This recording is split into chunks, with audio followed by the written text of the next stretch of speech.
All right, Dsteez, welcome to For the Souls podcast. How you doing today? I'm blessed. Fixing the carpet. Yeah. Are you heck of particular like that? Yeah, That's no, how I I gotta, am too. yeah, That's I hella gotta funny. make That's sure. why I Yeah. asked. Well, thank you for coming out. It's a pleasure. I'm so thankful that you agreed to do it and so quickly too, Yeah, because no, it's this was fine. like a couple days ago we made it happen. Yeah, anything to benefit my community, benefit the kids. I'm fully, truly, 100% committed to it, Yeah, honestly. I So, yeah. appreciate that. I feel No, like it's love. we need way more of that, just in Yeah. general. You know what I mean? And it's cool to see people that, you're known out here. Yeah. You know, and you're known as a hard body motherfucker. So it's like for you to be Yeah. doing something positive, and for me, it means a lot because I feel like for a long time my vision was to do something like this and just kind of get a little bit more of a deeper side, vulnerable side of people, Yeah. just to show people like if we could go through what we went through and lived what we lived through and still have some wisdom and shit to give back, like Yeah. that's a one up, you know? No, definitely. 100%. So to jump right in, what was your childhood like? How'd you grow up? Well, I grew up, my family originally came from down south. My mom is from Houston. My dad is from New Orleans. They met out here. We're everything after, I think I'm first generation California. Everybody else is from Houston, yeah. Oh, really? Yeah, in New Orleans, yeah. All my family is not from out here. You know what? That kind of, because Yeah. the way you talk, you kind of like have like an accent a little bit. Nah, A little sometimes, bit I of mean, a, I know how to, I lived out there, so I know how to turn it on and turn it off. Yeah, I definitely, I got songs where I enhance my accent, some songs where but I'm from both, kind of like, Yeah. I lived out there, went to college out there as well. Yeah, I Oh, went to wow. college out there. And then that's where my roots are from. That's where my ancestors are. So Yeah. definitely. But yeah, so we grew up. We came out here. I'm first generation. Everything above me is from Houston. All my cousins and my mom, my dad, everybody else. But me and under, so 26 and under, it's all California. Everything else is based down south. And then we came out here for the California dream, Yeah. low income housing and stuff like that. That's where we meet a lot of our friends at. Yeah. Rent was very cheap. We meet people like we meet our brothers, people that really end up having an impact on our life, and we just come out here for a better situation, and then it's kind of like the same. Yeah. You think you're escaping from something, but that's when you realize that it's really the people you keep around, the mindset, Yeah. how you go in things, like and how you vision things, because we could be in the same room but see two different things, honestly. So Yeah. so that's how we grew up. We grew up in some apartments called the Plazas off of Maury Avenue, Oh, Norwood okay. and Maury. So that's where I'm from. So yeah, I'm kind of like yeah. Is there even though you mentioned that there's the same kind of issues that arise, right? Is there a noticeable difference in the culture or in the way people Yeah, it's are? more love out there. It's more love. Like we getting together and coming together. Unity is way much respected out there. Way more Yeah. respected. Like it's not frowned upon. Like if I see you selling some hot dogs or something out here, they'll laugh at you. Out there, they'll buy them. Yeah. So it's different. Everybody hustling. Everybody work. Working is not frowned upon out there. Out here it is. Yeah. If you work, if you see me rapping and then riding a bus or driving a bus with the kids, this is my occupation. This is my passion. You will laugh at me. But out there, it's like, okay, he a bus driver, then he rap. Yep, yep. Out there, it's hustle. That's what you got to do, and that's probably where I get my hustle from, because I don't really care what anybody think about me. Yeah, yeah, I appreciate that. I have a neighbor, and he's from. I think he said he was from Oklahoma, and then like some of his family in Arkansas. Yes. And just the way he carries himself is so. He is so like respectful. Yeah. It is everybody that I've met from down south has a level of respect. Then I'm like, man, what the fuck's wrong with people in California? Why are we not? It's What's different. going on? Why are we not It's like the this? preppy. It's the we think we too good for each other. Yeah. If you work and if you working and you doing everything and you've been on for 10, 15 years working this job, doing your podcast, doing whatever you need to do, once you fall off, everybody's happy. It's Yeah. It's not like that out there. Yeah. It's very different. We trying to lift each other up. Don't get me wrong, there's some people out there like that, but for the most part, everybody hold themselves accountable, have a certain respect, and it's help thy neighbor. Yeah. If you can help, if I do got some sugar, I'll give it to you. Out here, it's like, if I come to your door asking for sugar out here, it's like, Dsteez just asked me for sugar. He's Yeah. going broke. Yeah. Yeah. Out there, it's like, yeah, it don't matter if you Dsteez, it don't matter if you, it don't matter if he's him, it's here go the sugar, Yeah. So, and we'll figure that out later. Like, and it won't even be to where they want something in return. They let God get them they blessing, So, Yeah. and that's really what I've been working on, Yeah. honestly. I like that you touched on that because I do feel like down south, there's still the prevalence of God first is still so heavy. And Yeah. I think that shows in how people carry themselves. And here in California, everybody is, like you said, very individualistic. Every man for themselves. Yes. Dog Even, eat even, dog. yeah, even down to like walking down the street and acknowledging somebody. You know, I over there, everyone says hi and hello and how you Yeah. doing. And over here, people just act like they don't see nobody. And Yeah, it's everybody be definitely a in their trip. phone. Everybody be in their phones, and that's why, like my dad growing up, he had me collecting timepieces. So, if you walk in a room and I see you on your phone, and I greet you, I may not greet you, but if you looking at your watch, it's like, okay, he look a little more serious. So, hey, how you doing? Like, and it's a conversation starter. Hey, you know what time it is? Or now the phone is used for everything, and it's also used to distract you from the real world. So if I come in, you in Chipotle, you don't want to be talked to, you're gonna just look in your phone and make sure nobody talks to you. Yeah.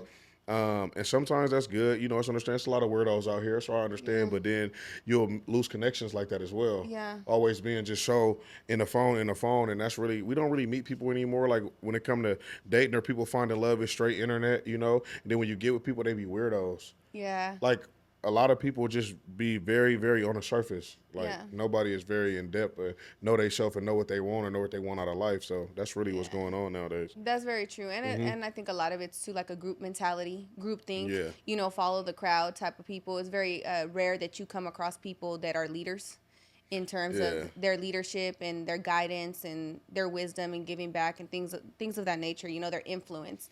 How were you as a kid? What was your temperament? Were you a good kid? Yeah, Were no, I was you a a great little, kid. I was a great kid. I just wasn't going for no bullshit at all. yeah. Like, I'm good. You have siblings? Yeah, I have siblings. I have Dre, Diego, Diavian. I got two brothers, one sister, and then a brother that passed at birth. Well, my brother under me passed as well. Oh, my condolences. Yeah, no, it's fine. And then I have a little brother that passed as well. So so growing up, it was me, Dre, Diavian, Diego. So we was 4 deep. My mom was 4 deep. Oh, wow. Yeah. Wow. And you didn't give no hassle, no nothing. What you say? You don't take you don't take nothing. What Yeah, I'm kind of more elaborate stern. I'm on kind of that? more stern. I'm like a serious person. Like Yeah. my dad was Since a like kid? that. Yeah, my dad was like that. So this is how you groomed. So if you got the pleasure of meeting my brother Dre, like we all serious. Like they really don't. We play with each other, within each other, and have fun and love each other. But out here we serious. Yeah. Like it's nothing to really play about. It's not. We got. Everything we do got to be with intention. Like we're not out here just playing around and joking. Everything we do is serious to us. Yeah. Yeah. So like if we're not just out here playing and joking around. Like what you may think is a joke is serious, and sometimes people are willing to take it all the way there. Yeah. So and what we stand for, what we believe in, and the way that we was brought up is just like if you gonna play with something, don't even do it. Yeah. So and that's not. So I'm more of the stern. I'm the oldest too. As Oh. well. Yeah, I'm the oldest, so Yeah. The disciplinary. I gotta, I gotta watch the kids. My mom and dad. You know how this system is set up. Is get the parents out of the home as much as you can and let the kids raise themselves. Like, not in a bad way, but my mom gotta work 2 jobs. Yeah. So it's like, they looking at me. I'm making a macaroni with the hot dogs in it and stuff like that. Yeah. And when she comes, she's so tired from working. After my dad passed, she's so tired from working. Like you barely even get to. She eat the macaroni with the weenies as well. Yeah. And don't get me wrong, she cook and everything like that. But she was so busy trying to provide that better life for us that she came out here initially for. Yeah. So yeah. And as a young man, I would imagine that it's in your nature to step up and just handle it, protect, provide kind of Yeah, most mentality. definitely. And that was the task handed down to me, to my father when he passed. It's like always just take care of your family, always take care of your brothers, protect them with everything you have. So if I can and you want to protect them from everything, but sometimes they have to bump their head as well, Yeah. and that was kind of hard for me being a big brother, being the older sibling. It's like, man, I really don't want them to bump their head at all, but that's how life kind of works, Yeah. So, and that's where we at with it right now. Growing up, like everybody got to bump their head a little bit. Sometimes you can, hey, look, you finna bump it, but sometimes you can't because they already done bumped it, Yeah. So, and that's really what it is, though. Like, it's hard, it's hard out here because it's like you want everybody to listen, but some people got to live life for themselves too, and that's what Yeah. life is about, learning. Yeah, I'm the oldest too, and it's funny you say that because I think of myself, right? And I'm like, I learned all my lessons the hard way. Yes. Everybody all day could tell me the stove is hot. I'm going to touch the stove because I'm not going to take nobody's word for it. I Yeah. just have to live it You out got to. myself, you know? You got to. And then it's like I see my younger siblings, and my sister, she grew up cool. She cool out the way. My brothers, though, they're at that age. They're teenagers, and I'm just like, okay, I'm trying to guide them and stuff. And it does get really hard as an older sibling, one, because you know how crazy it can get out here. Yeah. Two, just that healthy balance of challenges build character, and not hindering them from those challenges so that they can have that character, you know? Yeah, definitely. And then knowing discernment, okay, which situations need that intervention, like, hey, get the fuck together, No, you know? definitely. And which ones are like, all right, let me take a step back, and you're gonna have to learn the way that I learned. Yeah. Being a rapper and in this position where people know you, and you know all the politics that come with Sacramento and the bullshit, right? Yeah, definitely. Does it ever worry you for your siblings? Yeah, it does, because they're in it, like, you know, and it could be the same for me. They're worrying about it for me because I'm not the oldest. I'm the oldest from my mom's kids, but I have older cousins as well, though, that were raised as my brothers. So it's kind of like GBA, guilty by, like, you're already in it. Like, you know, your brothers, they're your brothers, but you get what I'm saying? Whatever last name you guys carry or legacy you guys carry, that's what it is, you know? And we could try to change the narrative, which we are trying to do, but, you know, still it's somebody somewhere that, like, I remember the Gonzalez's, I remember the Johnsons, I remember the Franklins, I remember what these people were known for, and it's your time to write a new chapter, and that's what I've been trying to do, because I have a lot of family, you know. My family is big, just besides my mother's kids. I have cousins. My grandmother has, like, I think 11 kids. My great grandmother had 11 kids. Southern 11 kids. So right and there. then my grandmother had my mom, my uncle. So we got a lot of, we're heavy, you know. We're deep, you know. We out here from North Sacramento. I have family in South Sacramento, East Sacramento. I have family everywhere, you know. Honestly, you know. So well, that's wonderful too. No, that's great. It's great. Yeah, I mean, it's good and bad though now, because like you said, the follower mentality. So it'd be good if we had the God first, family second mentality, but a lot of people be influenced by the negative side of things too. So somebody will be a family, but really not your family too, you know, as well. And that's what we're like going through right now. You got to really, like, you got to tighten up, because you never know. Like, this could be a little cousin today, and next thing you know, he's trying to hurt you, you know? So it gets ugly out here. It get wicked. It's just the influence, you know. It's just the influence, you know. Honestly, it's like, and it's like, that's where you have to dive deep into yourself and realize what you stand for and your moral compass. And because, you know, a lot of people, like, you feel like how you feel about your cousins. You like, man, it's us against the world. I know I got my cousins, but then they probably feel a total different way, and you really wouldn't know, you know. And it's making it like it wasn't like that, but now with all the influence and all it takes is getting on the internet, like, you can be the big cousin doing everything, but if I'm over here and I come to your house or I come in this podcast studio, I can make it like this is my show. You get what I'm saying? And I can make you look like you're the weirdo. You know, and that's really what's going on nowadays. People getting on this internet and creating their self. It's like a caricature of who they are. No, I feel you. I actually experienced that with one of my closest cousins. And I've told people, you know, a lot of people feel betrayal from, like, relationships, and then their trust issues stem from that.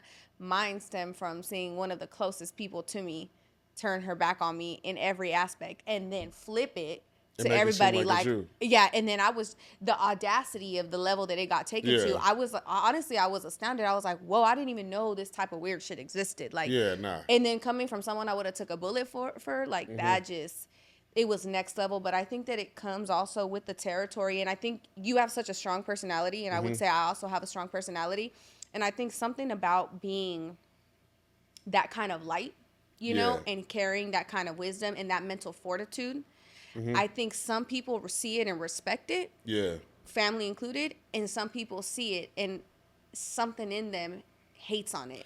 Nobody wants to be number two at all. Nobody wants to be number two at all. I have learned that, you know. No man wants to be second to any man, you know. So, and just like women, like, you know what I'm saying, like, you don't want to be a side piece. You know what I'm saying? So you got to look at it like that.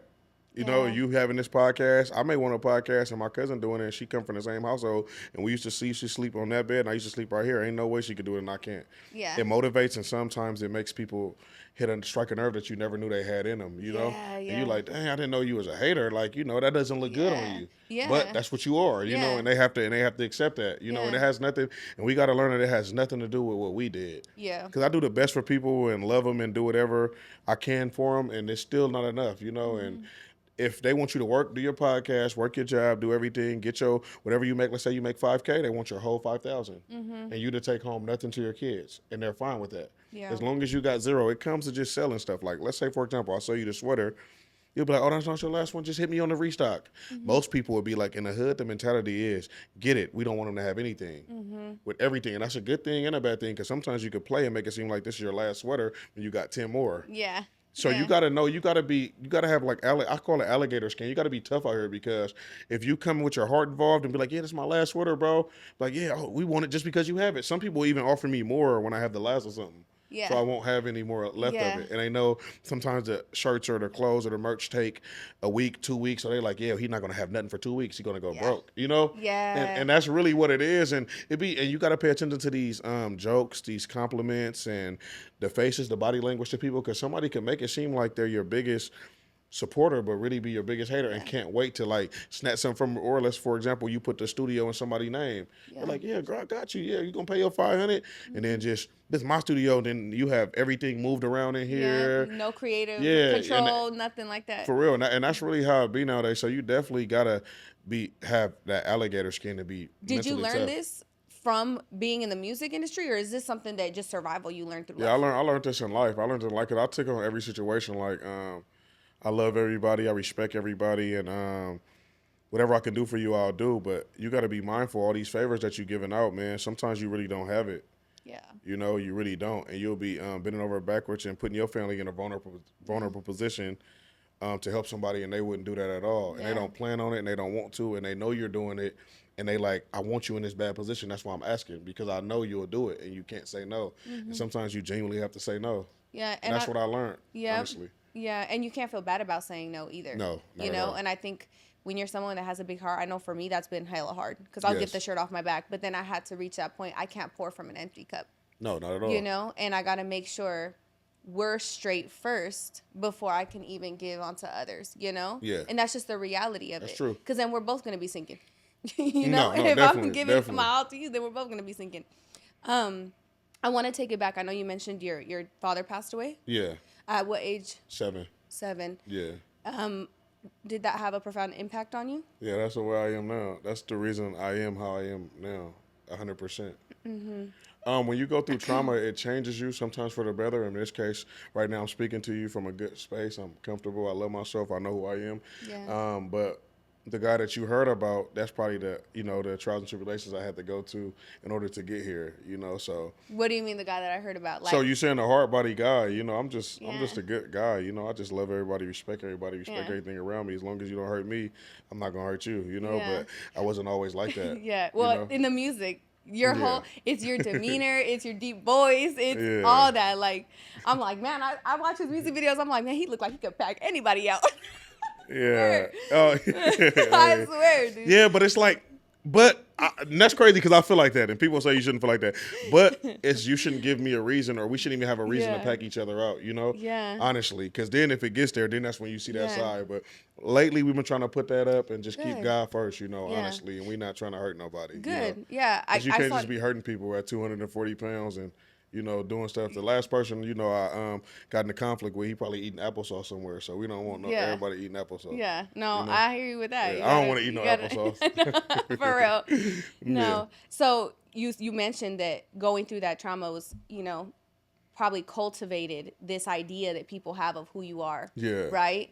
I'm guessing through your music, through what they think they know of you. Obviously, over here, you're changing it up.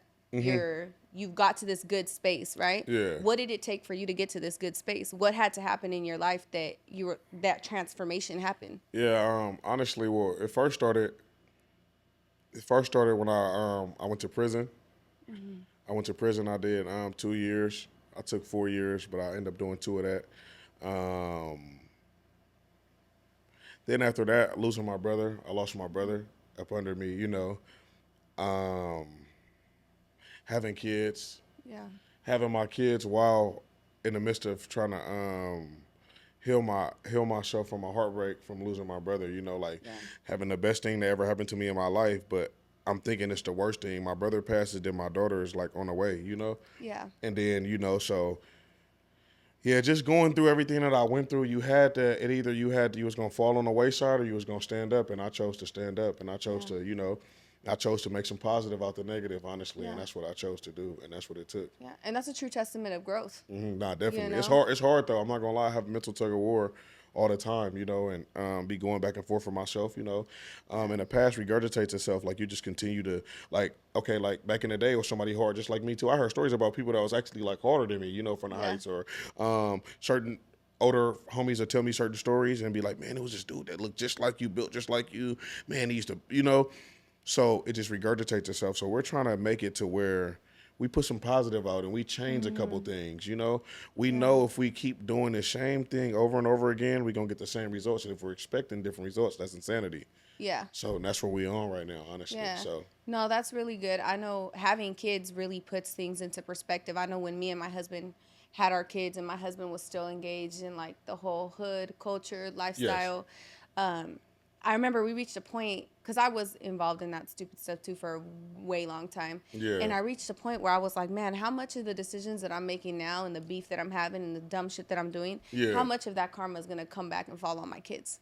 Yeah. And when I thought of it that way, I was like, oh my gosh. And I remember telling my husband, like, it was like an epiphany that woke me up. And I was like, we gotta change. Like, we cannot continue with this mentality, because who knows how that's going to come back on the generations after us. It might not even come back on us as our own karma. It might come through something happening to our kids because or their kids.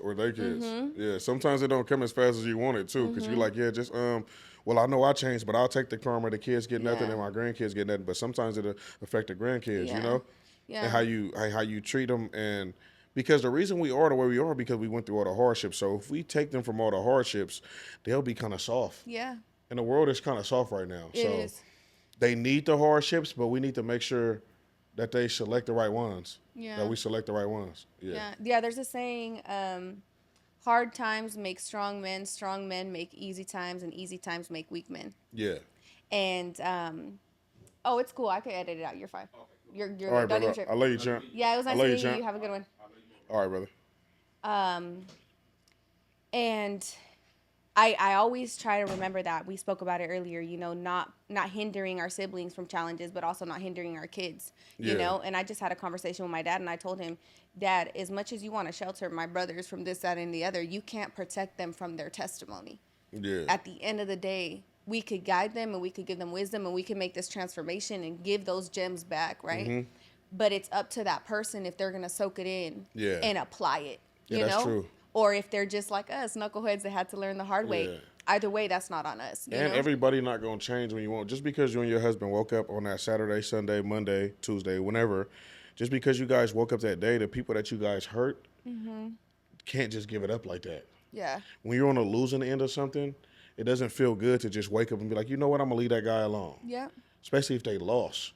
So from seeing you here today, you definitely were on the winning side of things. Yeah. So you have to remember that as well, because it's easy. Like, I'm in the middle of transforming and everything and recreating myself and recreating my image, But it's just like everybody not going to just be like, okay, it's good, You're forgiven. Yeah, like, no, it's good, bro. Like, everything's fine, bro. Yeah, all my teeth going. Yeah, you got good. me eating applesauce, but we straight. Yeah, so I got to be mindful of that and just the energy that I put out here. And we got to remember that too as well, because it's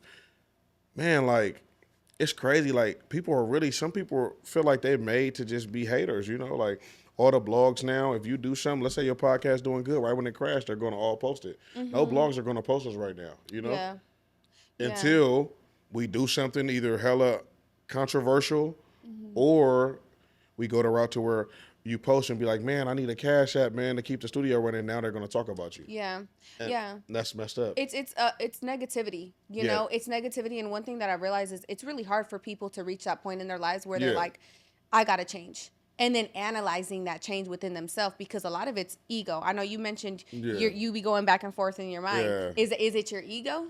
Is it like my reputation was this and now I'm trying to change this, but but you still want the reputation. Yeah, it's like you still want the reputation, but you're running from it, but then you still thriving off of it too, you know. And it's just like you kind of got to pick one, and that's the mental tug of war that I have with myself every day. Like, man, my ego, certain things that I couldn't do with this ego, but now that I'm not using it for the time being, but then there's sometimes where it kicks in, you know, and then I'm back to this, you know, certain person that I don't want to be, you know. So I'm gonna keep it real with you. It's really hard. I know that was one of my biggest hurdles when I really chose to heal and transform myself. Yes. If you were to see me 10 years ago, I'm not the person I am today. And I remember there was that mental tug of war, right? And I would be like, damn, like people are gonna think I'm soft. That was like the biggest thing. I was like, I'm on this healing path. I'm trying to push positivity. And I saw how people were like, oh, you a sucker now. And I'm like, first of all, no, the fuck I'm not. But I'm just not trying to be on that hype anymore. And then I was really naive because I was like, all right, I'm going to get back into this internet stuff. And I'm positive. I'm giving good wisdom back. Like, this is going to go good, right? I'm over here thinking this is going to take off because who's not going to love it? We all need positivity, right? Nah, they don't like that. Hell no. I lost so many followers. There was so many people that didn't applaud such a positive growth, and it really put into perspective like people thrive off of the negativity, but I think it's because we mirror to people where they're at. So when you were you know, in your ego and you know, the hard body persona that people see you as, right, you're mirroring to people where they're at in their life. And to grow and transform and have that ego death, that's very hard to do. So you ain't mirroring to people where they're at. You're challenging them. Yeah, it's super hard. Nah, and that's, and to like, to give you some feedback on, like, that's true, and that's exactly what it is. Like, it's super, super tough out here for all of us, you know, and it just be like, you want something different, but nobody else wants it.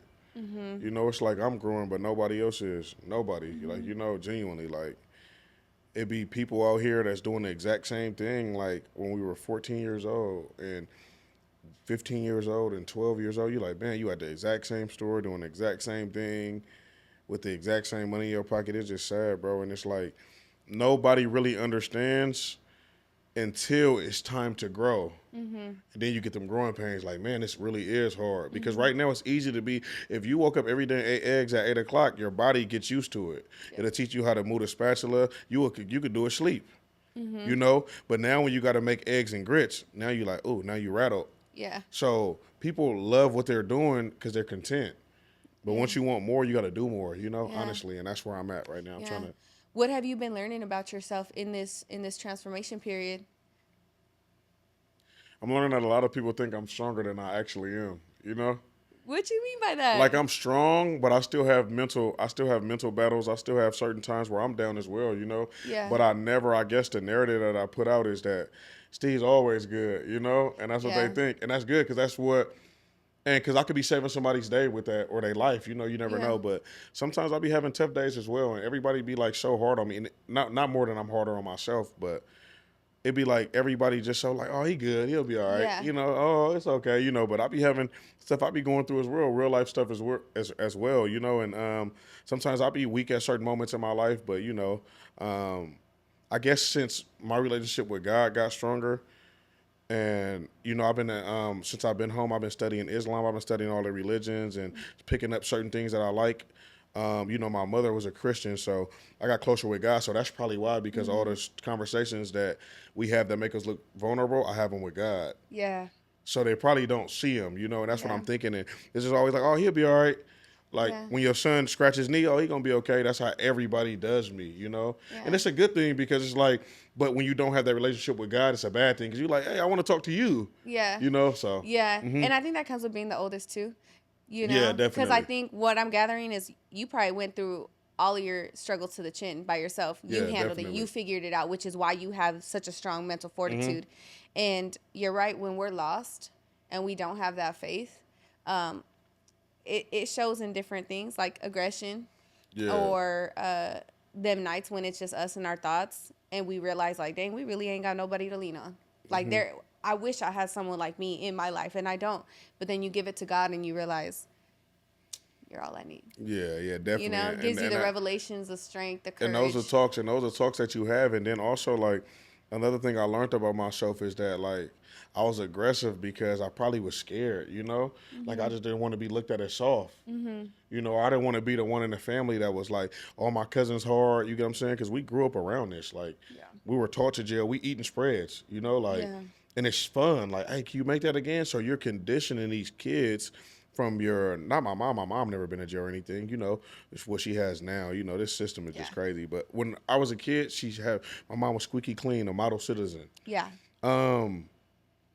But all my cousins and stuff were in his life, and it excited us at this time. They're living it, you know. And I didn't want to be the one in the family. Like, it was so much pressure. Like, when your dad and your cousins is something, it's so hard for you. You don't want to let them down. Yeah. You know, so you like, man, I don't want to be the one soft one. Like, everybody hard, he's not though. You know, so you battling that. You're battling their reputation that they created. You're trying to go against that and be greater than that while also being you, which makes you different. So yeah, I'm tough, but I went to college too. You know, they never went to college. You know, I'm first generation, like my mom did. You know, and then me. So I'm second, but none of my family besides me and my mom went to college. Yeah, I always say when I talk to people, it mirrors to me a lot of what I've lived in my life, even though we've lived different circumstances. But that being the first one, just having a little bit of a deeper insight, you know, being very in tune at heart. You know what I mean? If I had to take a guess, as hard as you are or have been, there's probably a side of you too that loves just as fucking much, and loyalty is unmatched. Nah, definitely. You know, it get me in trouble sometimes. We on both sides of the extreme. Yeah. But the first one, the true us, was the one that needed to fight to survive.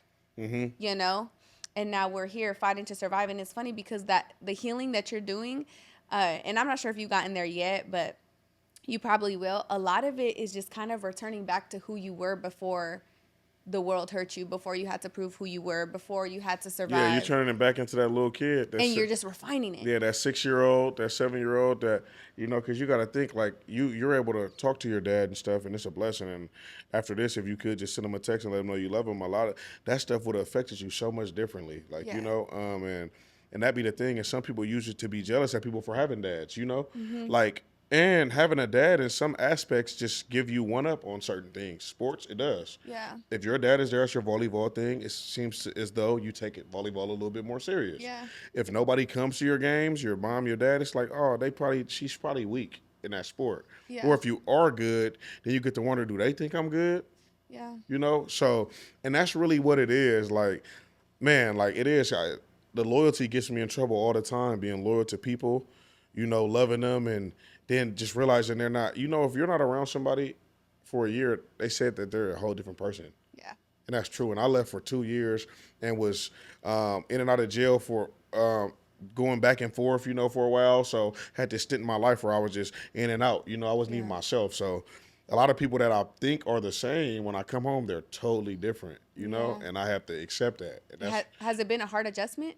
Yeah, because it's you already made plans with these people. Like, like you got to think, your kids, they have you guys and the mom and the dad.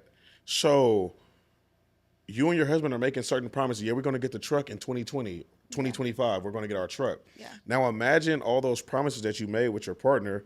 They're not here anymore, but you already made these promises to the kids. Yeah. You get what I'm saying? Yeah. So it's like you gotta be a woman of your word. But it's like now you went from a partner to a super mom. You get what I'm saying? And that's really what goes on nowadays, you know, with these mothers out here. And then you got to also know who you having kids with too, because sometimes, like, if your husband not strong-minded, or if you're not strong-minded, you could be influenced by the outside world, you know, and that's really what is. And we're seeing a lot of that too. Yeah. So they'll be at home something. Like, I know a lot of people that's at home something, and then on the internet something totally different, you know? And I'll be like, oh, man, you're not even like that, you know? Or they probably think I'm not like that because I'm super cool. They've been in jail and be like, oh, bro, super cool. But, you know, a lot of people don't be really like how they be thinking, you know? Because if you were, everybody wouldn't know. Yeah. You know, like, you know? The people that's really like that, nobody knows them. Yep. You know? And that's what I had to learn. Like, I had to really learn that, and it scared me. You know, somebody told me that, like, man, you been in here, you don't even know where I'm from. I walk behind you in line. Some older cat told me that in prison. Like, you be around here, you be beating everybody up, man. What if I was one of your enemies? I was like, what you mean? He was like, I don't be in no music videos. He was like, I walk behind you every day in lunch. I walk behind you in breakfast.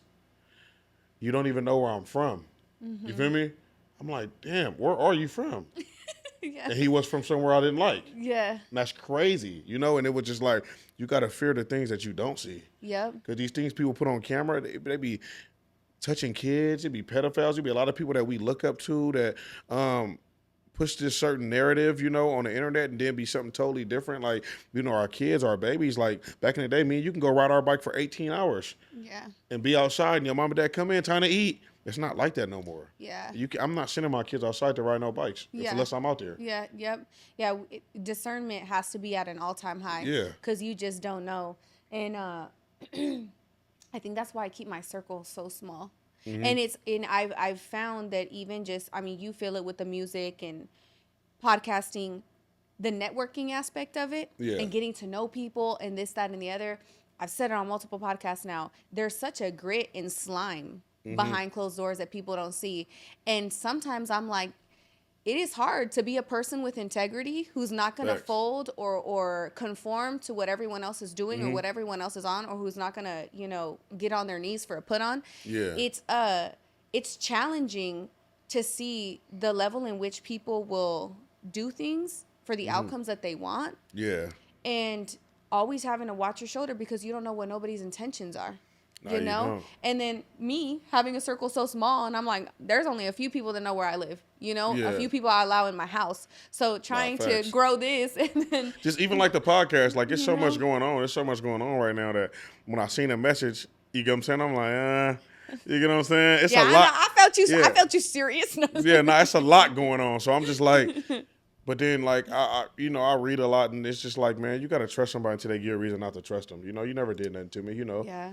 Well, I appreciate that. No, and it's love, and definitely, man, and I feel the energy, and I just feel like, you know what, man, I haven't talked to anybody in a while, haven't got on any, but I've been, like, kind of in, like, my shell, you know, just with me and my family, and I've been kind of loving it, and it's kind of getting scary to where that's just where I want to be. I don't really want to be around people. You know, I don't want to chill with people. I don't want to hang out with people. I'm just fine with the people, the family that I created, you know, so... And then sometimes you got to snap out of, like, get back in business mode. Like, okay, time to network, you know, and that's why I'm glad I came today and I'm glad you allowed me to come. It's a pleasure. Like, definitely, I'm happy. I was like, man, I haven't did that in a while. Like, you know, man, nobody hearing me rap lately? Like, you know what I'm saying? But I'm like, I'm trying to put the substance in there. Like, but I'm still trying to be hip. But, like, man, nobody hearing me. And I have these conversations with myself. Like, maybe I need to turn it up a notch. But then it's like, they don't want to probably hear what I'm spitting right now either, though, you know? I think, and this is where I think faith comes in. I feel like God has a wonderful way of aligning things exactly how it's supposed to be. Yeah. I can't tell you the amount of people that I've shot a message to that I'm like, man, they're probably not even going to come on the podcast because I'm over here like you. Like, I'm on this hype and no one's on this hype, right? Yeah, facts. And then they end up replying like you replied. And I was like, man, hell yeah, that's hella cool because I'm passionate about it, right? Mm-hmm. And then I think about it, that's God right there. What are the odds that you're going to be in this place of transformation in your life and you're getting all these revelations and all this wisdom and you're trying to transform the way people see you?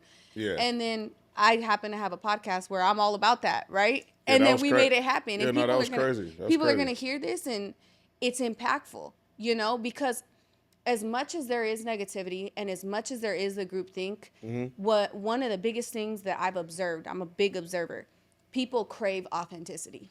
Yeah. You know? They do. And sure, all the degeneracy and all the negativity is entertaining for sure. No, definitely. But just like we reach that point where we're like, something's got to give, something's got to change. I feel that shift in society. I feel that shift, you know, with just the divide that there is. Yeah, we know. And I think in that shift can come unity. It could come like we grow and someone could be hearing this, it's your enemy. Right? And you're making this change. And they're like, man, they're seeing you from a different light. And you just might spark something in their heart to be like, you know what?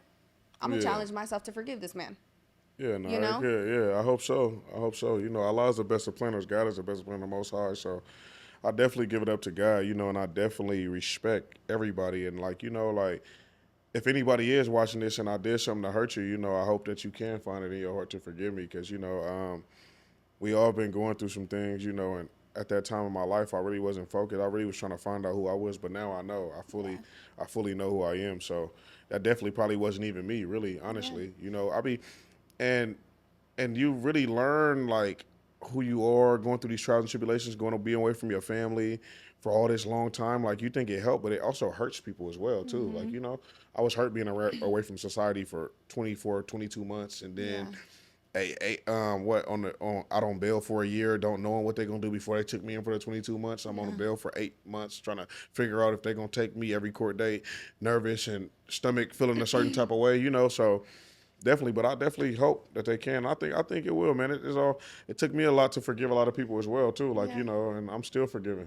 Yeah, you know, no, so. I hear you. So those seeds are yeah, so definitely. It takes some time though, and I understand. I love it and I respect it. Like however much time people need, but yeah, I got 2 people that I'm like, I ain't there yet. Yeah, they're gonna take some time. That's why the Lord has permitted that we don't run into each other, because I ain't there. Yeah, nah, definitely, and that's how it works as well though. Like, man, definitely that is true, because they're keeping you away from this person because they know what you're gonna do, and that's what I be thinking. Like, a lot of people be playing on this internet, but like, man, they don't be even running into these people. Yeah, you know. And then when you run into the people, what be crazy is when you run into the people and think y'all gonna bump head like rams. They're big, huge fans of you. Yeah. It's crazy. Like, it didn't happen to me before. Like, I'm seeing somebody and I'm like, man, I know we finna do it. Like, we finna do it. Bro, man, I love your music, bro. Yeah. Bro, I look like what? Yeah. Bro, I love you, bro. All respect, bro. Like, I'm not even, bro, you know, I'm just from this place, or and that's true, like, you know, and I'll be like, man, this is crazy, you know, and it'd be like, as far as the thing, like, I feel like if you find something in everybody to love, everybody got one thing that you can love. Even the people that, like, we can learn from everybody. If you find one thing to love about somebody, you get what I'm saying, you'll be good. Yeah. Everybody got something you can love. Yeah. Honestly, and that's just how it is. We not no better than anybody either, though, too, you know? It kind of sucks. Like, I was thinking about this on a big spectrum today, because I don't know, I'm a deep thinker.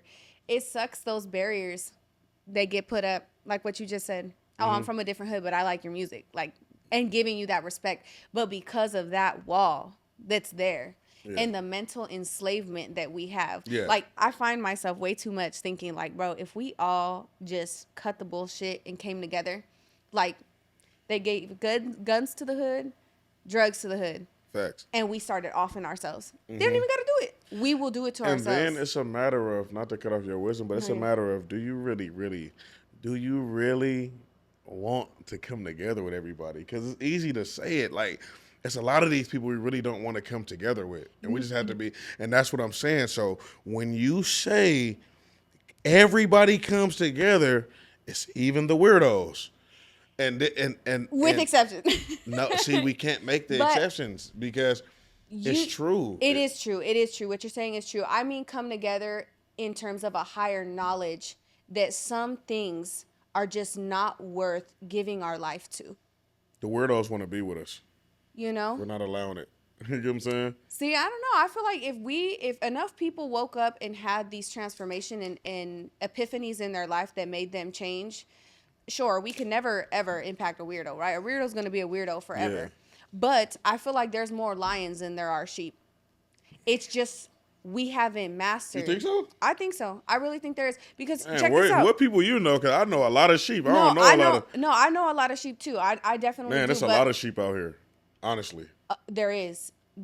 And I think there's obviously, like, kind of like the disciples, right? There's a select few that are really the ones called, right? Facts. But I think everyone is so shaped by their trauma, shaped by their environment, shaped by the lack of emotional intelligence and mental fortitude, right? Yeah. That much like you and I when we were living ruthlessly, right? That was a projection and a reflection of what shaped us.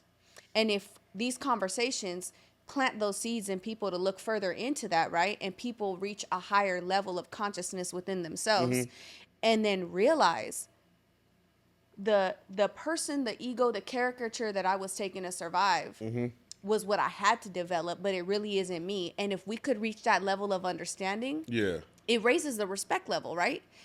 Because now we could be from different hoods, but we respect, like, I'm seeing the growth in you, and I had that same growth in me, and now I realize that the stupid stuff we were beefing about ain't even worth it. If we did that, that'd be fine. And I agree. Like, we all need to respect each other, honestly. True. And that's where I think this is where we're, like you said, we're hurting each other because there's no respect. Because first you have to respect self. Yeah. People are on here, when you disrespect the dead and all this, you're disrespecting yourself. It shows how you feel about you. If you could take your time off from the beautiful family that you created to get on here and diss somebody that's not here anymore, that means you're still thinking about them. And that means they control something in your house. Like when your wife asks you to eat, you probably still mad about something. You know what I'm saying? Like you got to let certain things go too, you know? And people don't have respect for themselves. And we gotta be selective with the words we choose, because some people, like you said, you got a couple on your list that you still haven't forgiven yet. So you're probably not ready to just be in the same room with them right now. You know, you're probably... No, it's not probably. No. That's true. We all need to get together, but it's gonna take some time, man. Like I pray for them. Yeah, and we need to start pushing towards that, because the people that you haven't forgiven yet, you don't want to be in a room, but the two you did forgive, you should be able to sit down with them. Yeah. You know? Yeah. And then realize while you're talking to them too, it's going to spark you like, maybe I need to forgive one more. You know? Yeah. Let's not just start biting off more than we can chew as well, though, too, because we all need to get together right now. Yes, we do. Slowly but surely. Yeah. And the people that people think are people that they think the people that do the music are... They think the people that do the music are the ones that's the chosen ones, but it's really the ones that don't do the music. That's in the communities every day. Mm-hmm. So you see me, and you can speak to me, but it's just as important as my homies that's in the hood that doesn't rap. They're actually more important because they're living this every day. Yeah. Like, you know, I made some change. I can move around. I can up and leave. These people can't. So what I say dictate how they live. You know what I'm saying? Yeah. So I got to be mindful of that. What you say as a rapper affects everybody around you. If you're from this hood and you guys are called the 4200s or whatever, or the whatever y'all call it, what you say, you represent that. Yeah. So if you say something, now they're coming to the 4200s, bro. You feel me? So you got to be mindful of what you say and the energy you put out there. Because if you're not living this life anymore, if you're not out there, so I have to be mindful of what I say, because I'm mature now. I realize certain things I say impact certain people, so I don't say certain things. Yeah, and the power of influence is real. Yeah. And everybody following me, but it's like I'm not one of these people that's out here every single day, you know? Yeah. So I have to make sure that I tap in with the people that's out here every single day and make sure that they're good, and these are my strong friends. Yeah. Like, man, you out there, you still living it, how you doing? You good, man? Yeah, I just did something for the community leaders, you know? Yeah. And there's a lot of people out there that just behind the scenes that play a pivotal role in developing these kids' mind and let them know that they're loved, because that's really the future, you know? Yeah. And once we get these kids in control, we can, because I could be in a room with a lot of people, you know, but my little homies won't. Yeah. What do you think it takes to begin the steps to reaching that higher level collectively? I think it takes for us, just like it's going to take you. I'm no different. It's going to take for us to get very uncomfortable. Yeah. So you may have to be in a room with them people. All right. Well, listen, if you make me a promise, if you forgive yours, I'll forgive mine. Yeah. And then we'll move forward. Yeah. I'm definitely, I'm not going to make you a promise yet, but what I'm going to say is I promise to pray for them, and I promise to hold myself accountable, and I promise to stay pushing and stay prevailing and stay on this positive aspect, you know. But definitely, if they're willing to reach out and talk, like I've been having a lot of conversations with people that I never thought I'd have conversations with, you know. Yeah. Lovely conversations, you know. And definitely, like, I don't have any hate in my heart or any ill will for anybody. Like, I really actually love everybody, you know. There's a lot of stuff I love about people, like, you know, that they probably don't even know, you know. So, but definitely, I'm definitely going to continue growing, and definitely I forgave everybody. Like, I don't have any problems with anybody, you know. So if they have a problem with me, that's something they got to heal themselves on, you know. I respect that. And that's what I'm on. But as far as a lot of people don't want to be in rooms with people when, like you said, the authentic. Yeah. A lot of people don't want to. It's easy to fake on the internet, but you in front of the real thing now, you know. Yeah, it's a challenge. No cameras, and you got to think what you say and do. You got to go home and look at the kids and be like, man, I really did that today, you know. Yeah. So. And a lot of people don't want to be in rooms with people because they got to stand on all the fake stuff that they did, you know? And when you're only doing real stuff, it's easy to be in a room with your chest poked out. But it's hard when you've been really, really genuinely playing for a very long time, and now it's time to be real, you know? I never thought about it that way. And you know how hard it's going to be for someone to be like, bro, I was just faking, bro. I'm just internet trolling, you know, like they got kids, they got families, you know, they got people that they love, they got rent they paying. Yeah. It's hard for somebody to just come up to you and be like, bro, I was playing, bro, I'm really a bitch, bro. Like, you know, excuse my language, like, bro, I'm really soft, bro. Like, you know what I'm saying? Or, man, bro, bro, I actually am a fan of you, because the haters are really the fans because they have to watch everything and critique it. So they're really the fans. So they really know everything about you. Like, people, like, you know, I've been in certain situations where I've been hurt a couple of times. You know what I'm saying? So I've been in certain situations, and, you know, everybody said they hurt me. You know? Yeah. And I'm just like, ain't no way y'all all hurt me. Let's just hypothetically, if you've been, let's say, for example, your shoes been stolen 10 times, right? Mm-hmm. How did 20 people steal your shoes?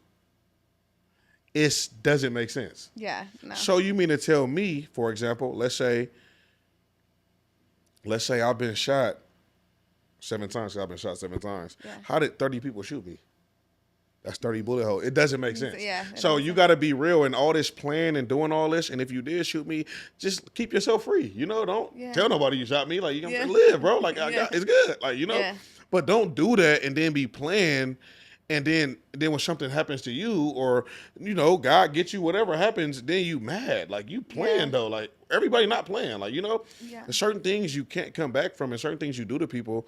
You gotta stand on it, you know, and be real about it. Like, you know, and a lot of people that's out here doing stuff ain't letting the police know that they're doing it. Yeah. You know, and people just be out here playing and not really living a life and not really, like, enjoying a second chance. Yeah. And I'm enjoying mine, you know. I'm enjoying it, and I love it. And I'm not chasing nobody, looking for nobody. I love everybody, you know. I respect everybody, you know. I'm just trying to focus and hone in and grow my family, and, you know, the seeds that I plant, the seeds that I planted, I'm trying to make sure that they grow properly and as strong as they can, you know, honestly. Yeah, it's very apparent that you've taken a lot of accountability in your life. Yeah, no, definitely. And it's wonderful to see you in that position. Even you giving forgiveness to anybody, you know, and saying that, verbalizing that. Yeah, no, because I really do. But, you know, a lot of people have to forget themselves. Like, you know, a lot of the battles that we think, 99% of the battles are in our head. Yeah. Like right now, you said when you were coming up, the reason why you were indulging gangs is because this is what you told me, and you can play it back. You said you didn't want anybody to think you were soft. Yeah. You didn't want anybody to think you were soft. Nobody thought you were soft. Yeah. You didn't want anybody to think that. Yeah. It's a battle with self. Yeah, you. So now you're punching people, breaking people's arms because you don't want anybody to think it's all in the head. Yeah. You know what I'm saying? And that's really how it is. Like, and it comes from these broken homes, and it comes from not having as much as you would like. Mm-hmm. Because, like, are they looking at my shoes? Yeah. Like, man, I got a hole in them today. You know, like, you know what I'm saying? I can't get any into the first of the month, you know? Yeah. Are they looking at my shoes? Don't look at me. You know what I'm saying? Yeah. It's really all within, you know? And it's like, and once you hold yourself accountable for that and realize that we're no better than nobody, like, man, give them some shit. You're going to talk about it, that's how my dad taught me, bro. Don't look down on the man unless you're going to help him. Yeah. Hey, bro, like, and that's crazy because in jail, I got in a fight like that, bro. Like, somebody was musty, was working out. Not to veer too much off topic, but we were working out. Can I? Go ahead. Yeah, go ahead. You're good. We were working out, and he was super musty, you know. And I'm on the phone with my wife. We're talking. You get what I'm saying? And I'm like, "Hey, bro, you musty. I got 7 state deodorants in there. You can have them, bro." Yeah. He was like, "Bro, I'm gonna beat your ass, bro." I'm like, but I pulled him. I did everything that you can do when you're trying to help somebody. So if you got a hole in your shoe, I'm gonna pull you to the side. I'm gonna go to my locker. I'm gonna give you the shoes. I took every proper step to avoid conflict, right? Mm-hmm. And I put him to the side away from everybody who was working out with. And I was like, man, he probably gonna watch this, you know? Mm-hmm. So, man, he can vouch for this, you know what I'm saying? So I'm not gonna say no names or nothing, you know, but he can definitely, if he watch podcasts, I think he is a fan of me. We cool now. Yeah. And I pulled him to the side and I'm like, hey, bro, you super musty, bro. I got 7 state deodorants. My family just sent my package. I'm gonna give you all of them, bro. It's good. I just got hygiene. I got food and everything, bro. I just got my package, but the stuff the state gave me, I'm gonna give to you, bro. You can have it. Yeah. Nigga, I ain't musty. I'll beat your ass. I'm like, well, now listen, you have to take that back because you might have to stand on that. You get what I'm saying? Yeah. And now it goes from a conversation to in a corner to everybody's in it now. And then it goes back to that ego thing. But I'm trying to be nice though, you know? Mm-hmm. So we go in a room and, you know, we handle our business like men, you know, 2 men, you know, confidentially, nobody there. It's just me and him, you know, and, you know, he got to live with what happened, you know, and I got to live with it as well. You know, whatever happened in there happened, you know, and it was business. It was nothing personal, you know, and after that we shook hands and he was like, man, I was wrong, you know, and man, I love him now. He's my guy. Like, he's actually one of my friends. Like, we talked and after that we chopped it up every day and he actually accepted the deodorant as well. He actually really was musty. It took him being honest with himself. Yeah. But most people not going, and that's the thing. If we probably wouldn't have fought, it probably would have been like, I'm not musty. Yeah. But after that, it's like, bro willing to go all the way there. And it's like, dang, bro, I'm really musty though, bro. Yeah. And sometimes we got to just be like, man, bro, thank you, bro. Like, but it's the embarrassment. Like, I'm a grown man and I'm in here musty with other grown men. Yeah. So I'm trying to pull you to the side, and we go back to that 6-year-old kid, that 7-year-old kid that's really shy and nervous and don't want to talk to nobody, and all his family is from a different state. You get what I'm saying? And, but it's like, bro, I just want to help, and everybody doesn't want to be helped, and I had to learn that. Yeah, and I had to learn that. Everybody doesn't want to accept the help. You're doing a podcast, you're inviting a lot of people on here. People don't want to talk about positive things right now. Yeah. Probably later in their career. So just keep going, keep doing what you're doing. That's between you and God. You guys going to handle and keep pushing. But everybody don't want to talk about positive things. I didn't. When I was 17, when I first started rapping, hella ball, ain't no knuckle up, Dsteez. I didn't want to talk about that, you know? I'm trying to set a demo, I'm trying to really put myself out here as the big bad wolf, and that's the results that I got, and that's what I was putting out there, and that's what I was pushing. That's the agenda, and that's what it was at that time, But now I'm older, I got kids. I didn't have kids at that time, I didn't have kids that I was going home to. Dad, what we eating? Dad, I'm hungry. I'm so hungry, Dad. You get what I'm saying? And let's go to the park. I want to go on the swing. I probably couldn't go to a park at that time, honestly, without your kids being in danger. If your kids were at that park, you probably want to get them to go because somebody's probably going to slide on this park. Yeah. You got to hold yourself accountable, and the things we do out here, we put everybody in danger, even innocent people.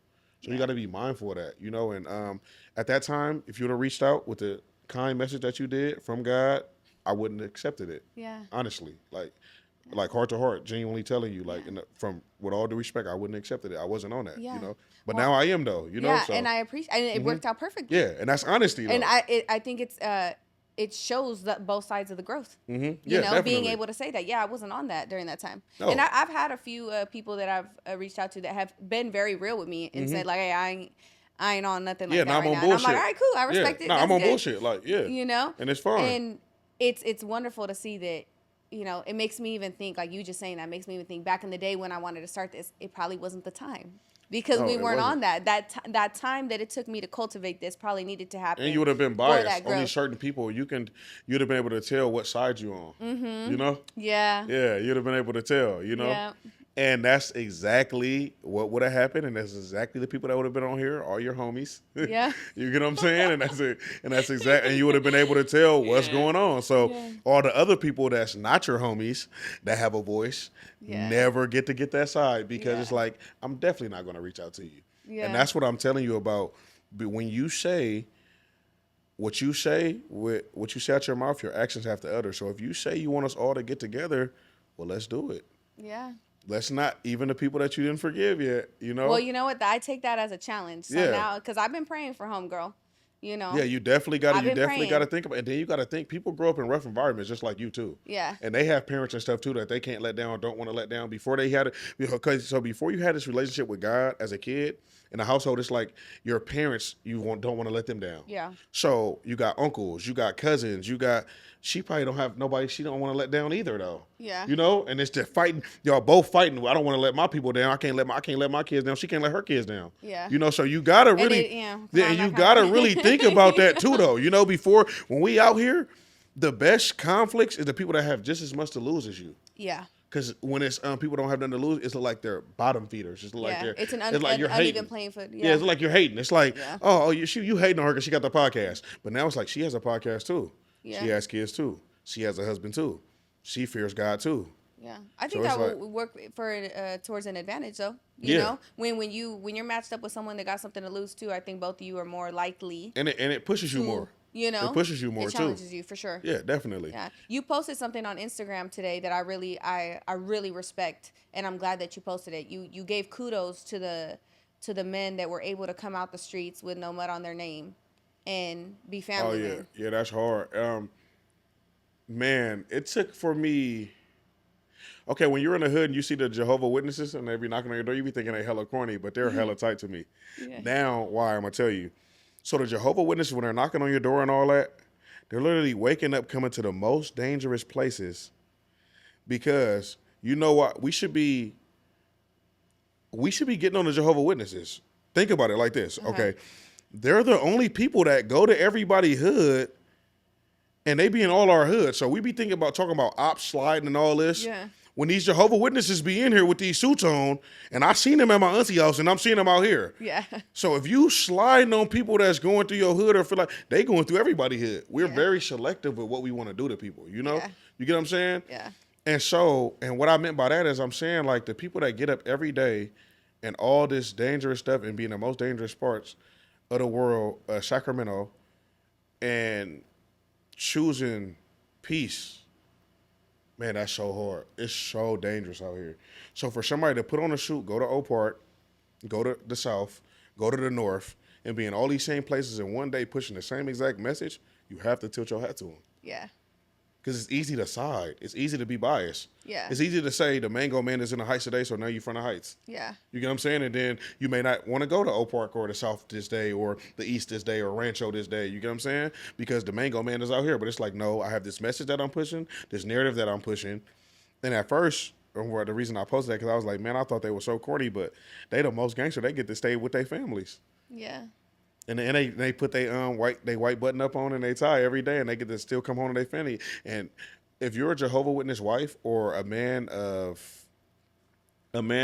that's not in the streets, yeah, you get to be like, what I'm making for dinner, baby, what you want for dinner. When you're in the streets, we don't really, you're not thinking about dinner. Yeah, you know, you're trying to survive. Yeah, you know. So your spouse, whoever you make that bond with, and that special person to you, because we all have a special person. You know, God put us here for somebody special. When you with that special person, no matter if they're your boyfriend or girlfriend, just your significant other, or probably just a friend that you go home to. You know, it's so hard out here. People are having roommates. Yeah. You know, so and I don't judge at all. I respect it because you got to save your money. You know, you got to hustle. I respect it. So whoever you going home to, your roommate may make something and be like, man, this person just died. Yeah. You know what I'm saying? Like, oh my God. Like, you know, but the people that's not in the streets, they get to, don't get me wrong, life happens. You know, you know what I'm saying? And you can, when your time is to go and it's you being called, you gotta go. Yeah. But it's like, it's a little bit different though, when he's going out with this button up on and this blue tie. Yeah. You know, when it's their wife is like, oh, he's going out being a square again. You know, I'll see him later, you know? And the people that's really taking these risks for their family, but with the street, because we're just like them, but we're putting on our attire, and we're signed up and we're saying we're back in the streets. Now we don't get the benefits that they get to come home to their family. So it's like it's a new profound respect. And if you rob them or anything, if you ever try to rob them, they're going to give you everything. Yeah. Because they know that they accept the bigger picture. Yeah. And when they look at you, they might even pray for you and everything. Like, you know, I know some people that actually like, you know, I know some people that actually like got into it with great people, and they was like, man, when I robbed him, he started praying for me and shit, you know, and they laughing and shit. Now they got life. You feel me? Yeah. Now they got life, you know, and you got to think about it like that. So, and that's what I meant from that post. Like, people get robbed and everything and be praying for you or give it to you so fast. And you're like, that's an easy lick. Yeah, you get the, so let's say you rob me, you get $20,000. That's your rent for 10 months. Yeah. Right? Now what you going to do for the rest of your life? Yeah. Yeah, it's why it pays to be a good person. Yeah, and you know, and we don't think about that. So when you hit this lick, you're like, man, this gonna put me on forever. Remember, like you're like forever, like, honey, this is it. Like, you know what I'm saying? We're there, but then rent wasn't like this now. Yeah. So it's like it goes fast. Yeah. So now it's like when you hit the lick, you're like, honey, you know this only 2 months, right? Like you're gonna have to hit another one of these, you know? And you got to be real with yourself. So I was just tilting my head to the people that get up every day and choose different and don't side and be biased and just make sure they make it home to their family. I respect that, you know, because it's real. Because right now, if me and you go hit a lick, man, we're going to have to hit another one. Yeah. No matter how bad we want to say we're not. And, hey, Dsteez, this is it, brother. I'm like, okay, sis, it's all good, man. Nah, this is going to be our last one. Yeah. If the count come up a little bit short, we'll be doing it again, you know, honestly. And we got to be honest with ourselves. It's all about longevity, I feel like, you know, and seeing that vision. Like, my husband didn't always see it. There was a long time where I was the nagging girlfriend that was fucking crying to his homeboys, saying like, what are you doing? How do you care for my man, but you still have him out here with you doing dumb shit, encouraging? And you as a man, you got kids. What are you doing out here, you know? Facts. And there was times where I would like look at him and I'd be like, are we not worth it to you? Like, why? Like, you can not come home to us. What are you doing, you know? And it was his ego, and it was his immaturity, and it was that not wanting to let go of that reputation. Yeah. And Nobody does. You know, as a man, I think it's so hard, but he sees now, you know, where he's at compared to a lot of his friends that didn't make that decision. And it's like the longevity that he's established. Did it come with the death of his ego? Did it come with maybe the death of his reputation? Not so much a reputation, because I feel like people still give him respect when they see him. But for him to be able to analyze where people who once knew him and where they're at and where he's at, for him to even be able to say, I got a wife I come home to, beautiful kids, a house I own, like that in and of itself, he broke so many cycles that people thought he wasn't going to break. And it came with, you know, certain people that still had that, didn't have that vision, didn't have that mentality, looking at him like, oh, it's square, you know? But yeah, and ego is just edging God out. It's just like you feel like you're bigger than the program, honestly. That's what it is. You're literally edging God out. Like, I feel like I'm bigger than what's going on that God has for me, and I'm stepping. Yeah. But you got to look at it like this. A lot of the homies probably think I'm square. You feel me? I mean, honestly, but if you care about what somebody think about you, I mean, another man and you're a man, you might as well just give them your wife, your kids, you get what I'm saying, your car. You might as well give them your everything, you know, because if you living for another man, I mean, and it's not the Most High, I mean, I don't know what to tell you, bro, honestly, you know. So for anybody even judging your man for his transition, it's kind of like, you know, that shows you where they're at, you know, honestly. I 100% agree. And it says a lot. Like, I don't judge anybody, honestly. Like, you could be selling corn, man. Can I help you? Yeah. You know what I'm saying? Man, I don't eat the corn, but I eat the mangoes. I need that, you know, honestly. I'm going to keep it 100. Like, I don't. But I grab 2 mangoes and put the chamoy on there for me. Like, it's good. I'm with it. Yeah. You know, so, and it just used to be, and I just had an epiphany yesterday, and that's why I posted that. And thank you, man. Like, I was definitely just like thinking like, man, I have a newfound respect, and I learn something new every day. Like, man, y'all get to go home to y'all family, and that's dope to me. Like, man, looking at my daughter and my son and just thinking like, man, like, people just be hating you because like you finding yourself, you know? Yeah. And they make me feel, and I just be looking at them like, man, this is real. Like, people just be really genuinely hating on you because how other people love you, you know? Yeah. And because you changing and because you knowing your worth and you're not putting yourself in certain situations. It's like, man, no way he did this, man. Fuck no. Post something about him on Instagram. Let's do it. Come on, tag him too. You know what I'm saying? You're like, damn, bro, I ain't heard from you in 10 years. And the first thing you say is something negative to me, you know? So, and that's really what it be. But we got to realize that we in control of what we allow to control us, you know? And I've been holding myself accountable lately. And that's why I've been kind of silent lately too. I've just been trying to figure some things out. And I really haven't been having nothing nice to say, so I don't say nothing, you know? Well, that's a good thing. That's a good thing. That's a good thing. Because if y'all don't have nothing nice to say to you, I probably won't even say nothing. I'm going to just let you go. And because then that makes me feel like being a hypocrite, because I say I don't judge anybody and I'm judging you. So I just leave it alone. Like, okay. Well, I mean, the Lord says that, you know, we got to judge people by the fruit of who they are, to have discernment.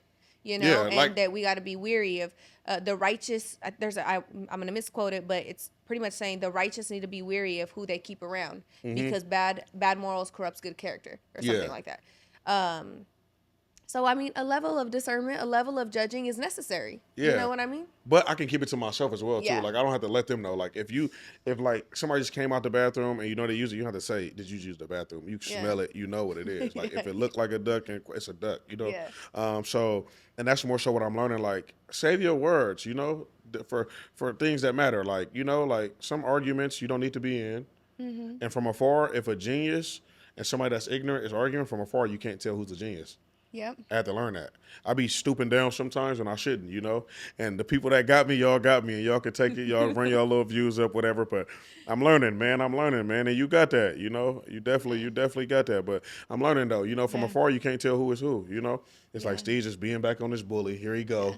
Here he go again, you know? So I just try to be mindful of the battles that I choose as well, you know? Because everything don't deserve my energy. Like, I was talking to my partner that got life, and I was like, man, if you could do anything different, what would you do?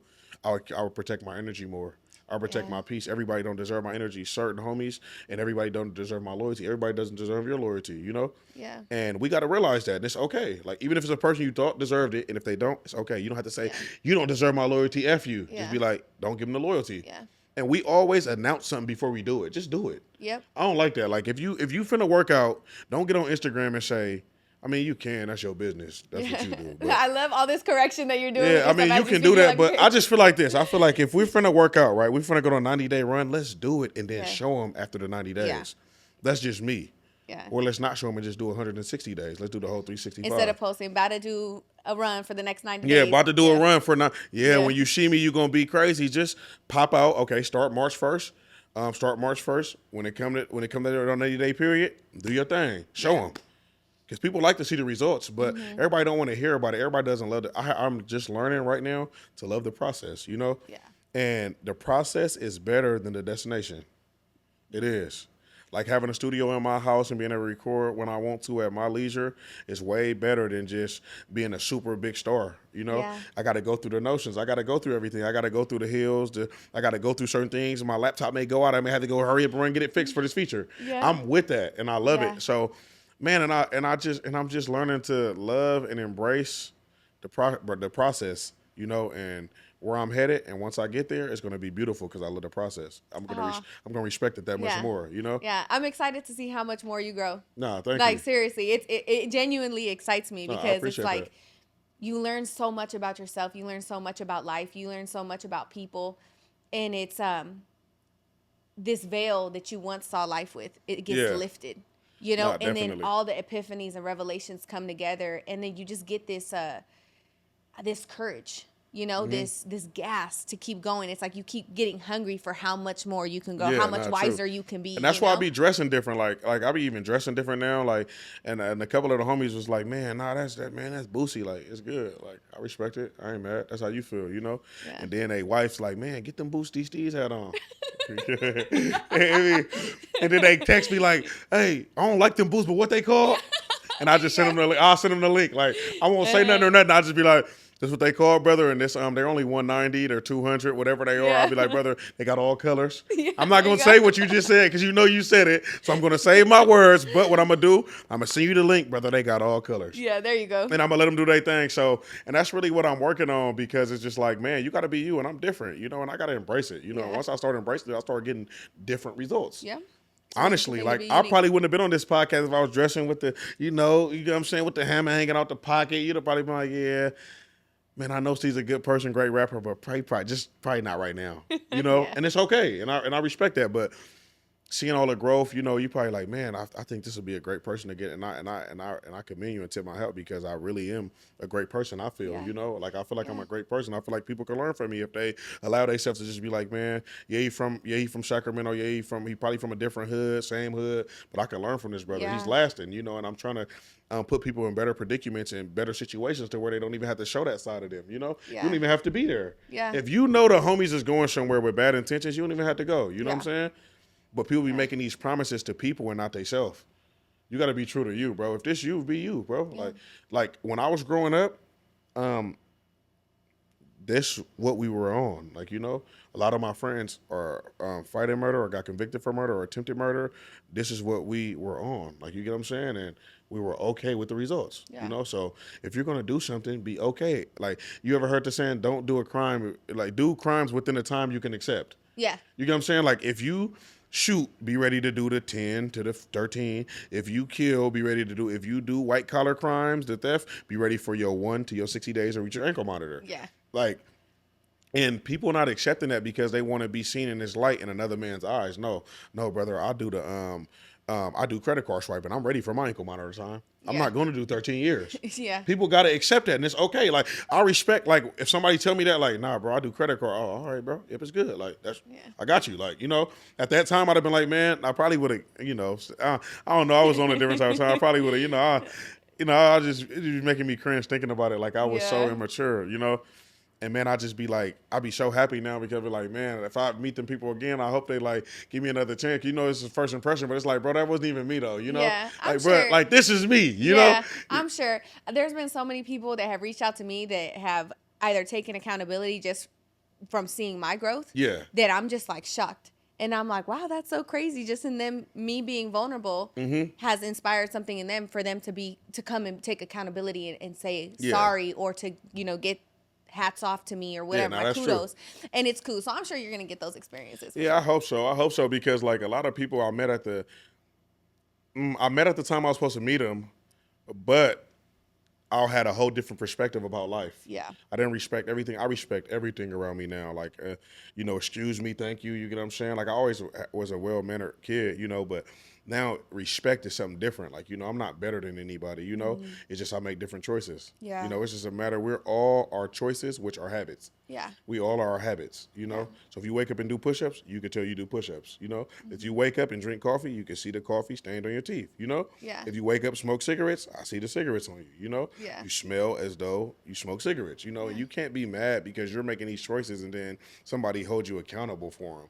And that'd be the thing, like, oh, I don't drink coffee, you do. You know what I'm saying? Like, it's okay. Yeah, I drink coffee. I'm trying to wing myself off of it. Yeah.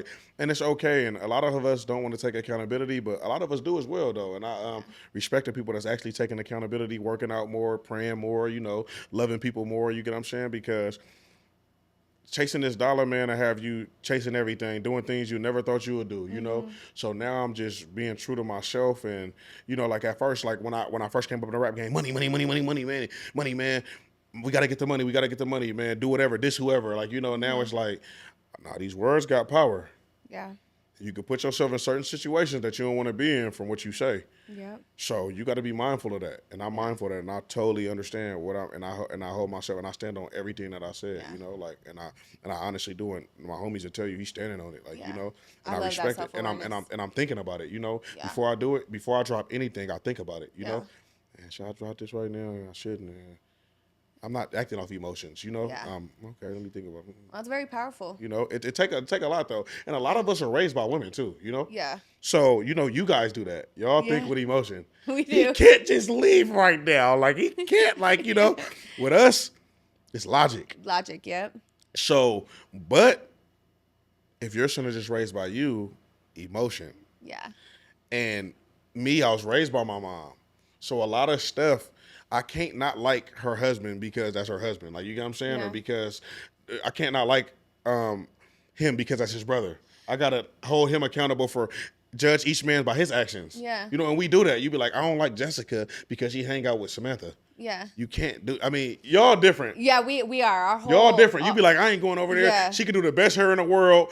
Cut your edges good. Your hair grow. Everybody results is showing that your hair grow, but I don't like her. Yeah. Now I got to get your opinion.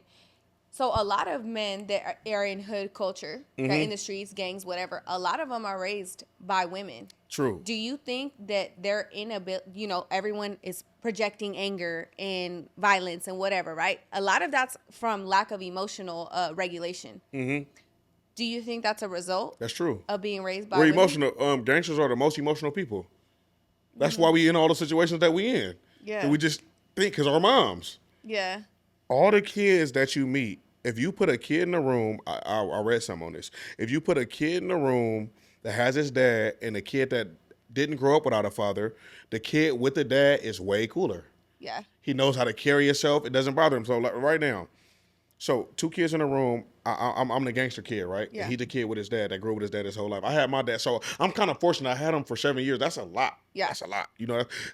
Some kids don't have him at all. Yeah. And I'm thankful, and I thank God, the Most High, for that. I thank Allah for that because it's like I had him for 7 years, and I'm appreciative, and I cherish all the moments. So listen, the kid, I'm the gangster kid. It's a kid in the room. Cool, right? He got his dad and his mom. His dad been showing him, man, don't be weak. Don't show people that they bother you. You know, be cool, be calm, man. Everything is not what you think. It's all in the head. And we in there playing the Xbox, and I'm the gangster kid, and I get up and turn the Xbox off. Yeah. To me, he a punk. To him, he boosie. Yeah. You turn the game off for what? It's a weirdo. You feel me? Yeah. You get what I'm saying? Yeah. And that's what I'm saying. So, like, the kid that didn't turn the Xbox off, the Xbox, I got a little slang out. I'm down south. He's also the kid that didn't turn the Xbox off to the kid that's the gangster kid that grew up with his mom. He a gangster. I just punked this nigga. You feel me? I just punked this other person that looked just like me, but you know what I'm saying? That act just like me, everything. But his dad helped him with that. Hey, don't let nobody know you get, allowing that, you don't wear your emotions. Yeah, you don't wear them on your, so, you're like, oh man, why you turn the game off, bro? Like, you know what I'm saying? What you mean, punk, you want to fight? Nah, you don't want to fight. It's like, it's not even our game. Like, and now the gangster one's being emotional and reacting like how he would on emotions. And you want to fight, and it's like, bro, like, we're fighting. This is not even our game. This is the YMCA game, bro. Like, you turned off their game for what? Like, oh, bro, okay, like, I don't want to fight you, but whatever. We say he's soft, but he's actually the gangster. Yeah. He just avoided conflict honorably and let somebody know, because you got to let them know in a certain way that you don't really care. Like, it was like, I don't really care about the game, bro. It's just a principle. You turn it off for nothing. You could have just said you want to play by yourself. Yeah. And they have so many ways to do certain things. And I see kids that have dads, man, and they temper is way better than kids that don't have fathers, you know? And fathers got to realize that they're super, super important in these households, you know? So all the fathers out there that's in there every single day and raising these kids and teaching them how to be kids, the daughters and the sons, man, I commend you and I respect and I salute you. And man, I pray that you get to stay in these homes and get to raise these kids, because it's super hard for us out here. And I love you guys, and I hope you guys get to do everything that you want to do with your kids, you know, because, you know, we really, really need you guys. Yeah. So honestly, and that's true. Yeah. Well, all right, Dsteez, before we wrap up, what is the biggest lesson you've learned from life? The biggest lesson that I learned from life. I learned a couple. Thus far. Yeah, thus far. Because I'm gonna keep learning. I'm just I'm a sponge. I soak game. Yeah. The biggest lesson I learned thus far.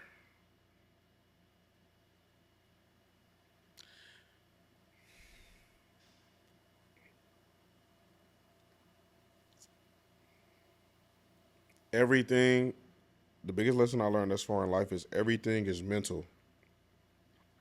Everything is in the head.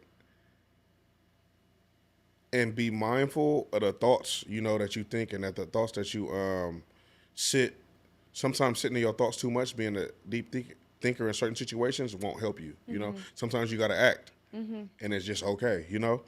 And that's really what it is. Being in your thoughts. Sometimes just live in the moment. Like, if something, like right now, if you got to hammer something, it requires hammering. Yeah. You can't just pray on it, you know? You got to do the work, you know? So you could pray, be like, make sure I put my TV up the correct way, then hammer it, you know? You know what I'm saying? Don't be so deep in your thoughts to where you missing living, you know? Living in your day-to-day life and living every day and implementing these things that you're thinking about, you know? Act on them. Don't procrastinate, you know? Act on them, you know? I'm going to pray, then I'm going to hammer the thing. You know what I'm saying? Or I'm going to pray, then I'm going to show this person that just put their hands on me how, you know, things should be handled, because you can't but just put your hands on people, you know, instead of just, you know, like somebody put their hand on you, got to react, you know. You can't, that don't make you a bad person for protecting yourself, you know. And a lot of people are under that stigma that protecting yourself make you bad. Oh, you just a super hog. No, you going out hurting people that ain't do nothing to you. That's weird, bro. That's weird stuff. That's something that you got to figure out within yourself. And that's what a lot of these kids be doing now, you know. Like, no, but when it's time to protect yourself, go all the way, protect yourself. Yeah, you know, and that's what I'm learning, to actually,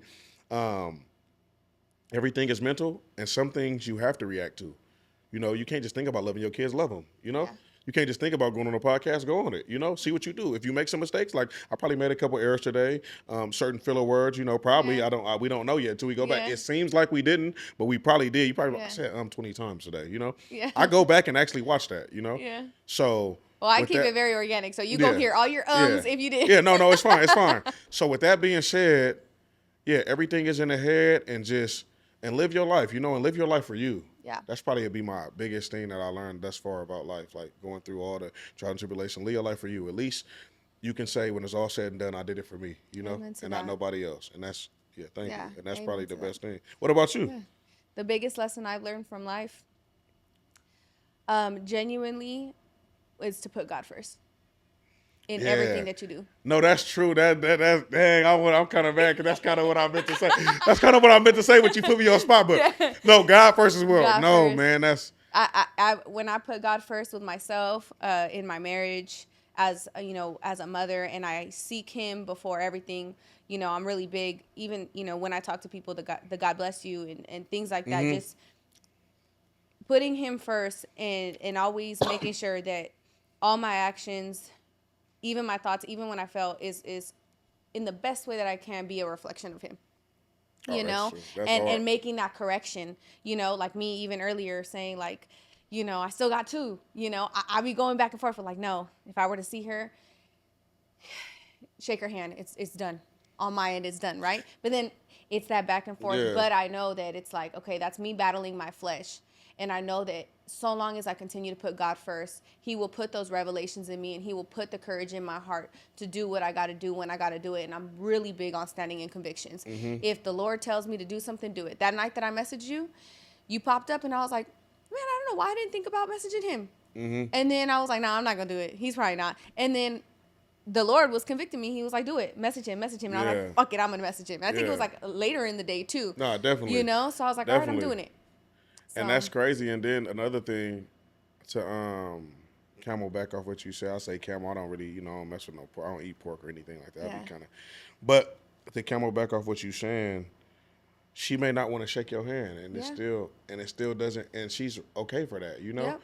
And that's the thing. It's like, man, I tried. She's still my enemy. No, that don't make her enemy. You did everything being okay with that. Yeah, and you did everything that you were supposed to do. And that's really the thing, though, because we want to be these hardcore people, right? Mm-hmm. And these loving people when we want to be, and then hardcore when we want to be.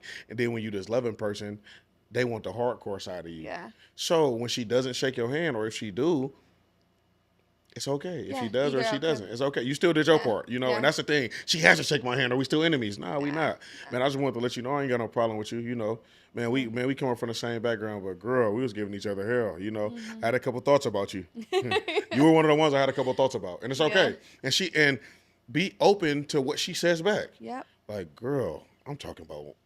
I was going all the way with you. Yeah. But these kids saved us, though. God saved God first. God saved us, the Most High. God saved us, and then my kids, But I definitely, girl, them same thoughts you had, I had too, baby. Mm-hmm. But I really can't shake your hand because I'm not in that space right now. And respecting that. But I respect you for reaching out and for seeing me at this grocery store while we making our food, you get what I'm saying, or finna go grocery shopping. I respect you for reaching out, but I definitely don't have no problem with you, but I just really can't shake your hand because of the space I'm in my life right now, Yeah. And it should be perfectly fine. Yep. You shouldn't be like, oh, nah, you know what, B, woo, woo. It should be like, okay, And that's really, really the thing that I'm learning, like, it's okay, like, to give out the love. Everybody don't want to receive the love. Some people want to stiff arm the love, and it's okay. Like, but I love everybody. But just know, like, if you plan on hurting somebody that's God fearing, because I only fear Allah. Like, I don't fear anything. So if you plan on hurting me or anything like that, I'm gonna definitely do what I need to do to make sure that I make it home to my family. Yeah. And that's it. It's simple.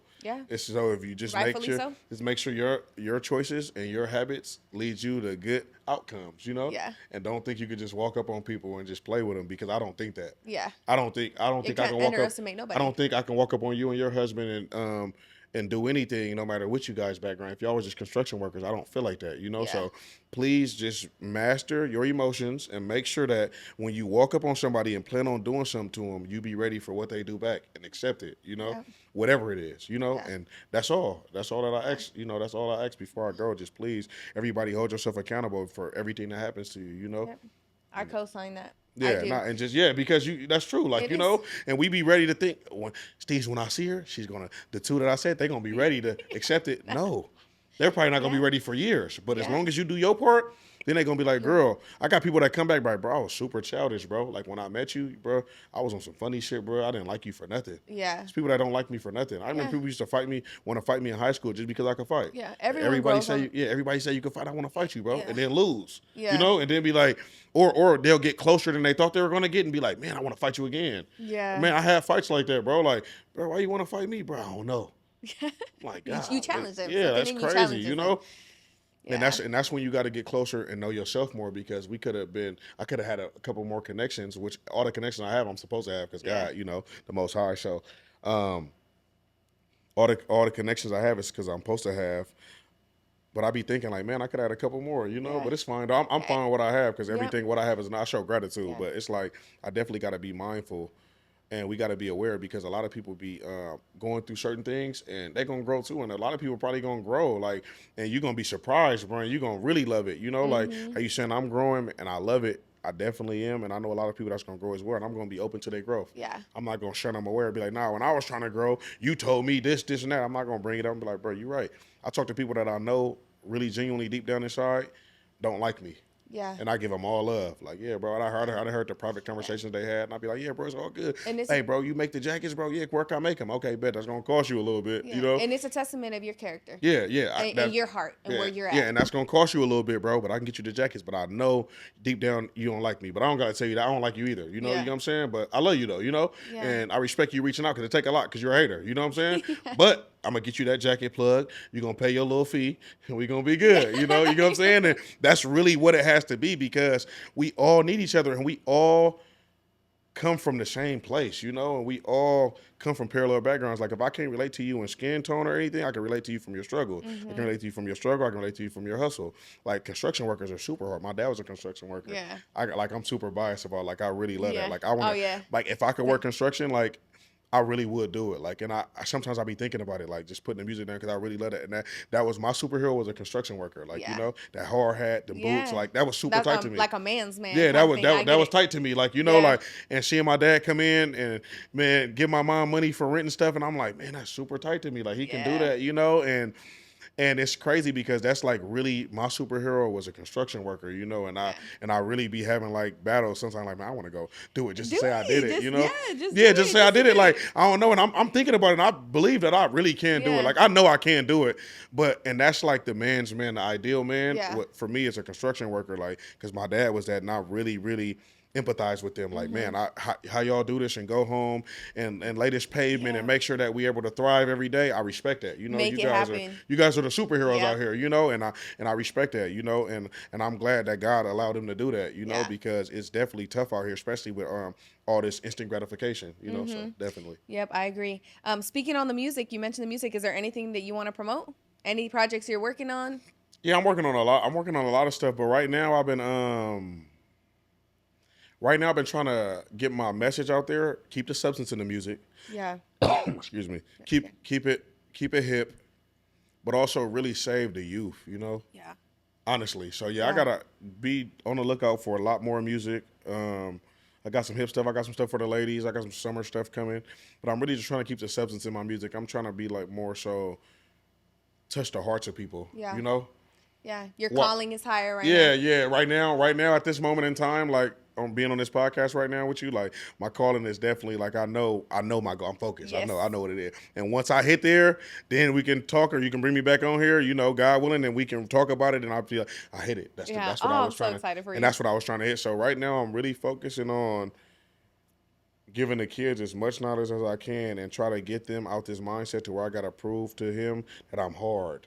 Or I got to prove to the ops that I'm a gangster, that I'm the gangster. Because, you know, even the ops be like, man, he is hard, though. Yeah.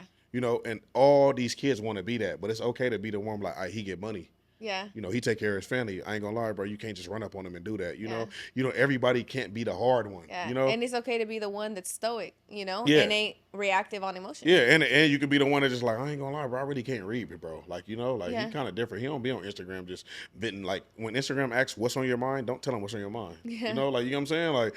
He just lives life, you know, in a moment. Like I'm finding myself living life in a moment, you know, and that's really what my music is. Like I'm traveling more. I'm off parole, you know what I'm saying? So I'm traveling more. Passport, you know what I'm saying? So, like I want to go on a cruise. I don't know if I'm going to even get seasick, like, you know?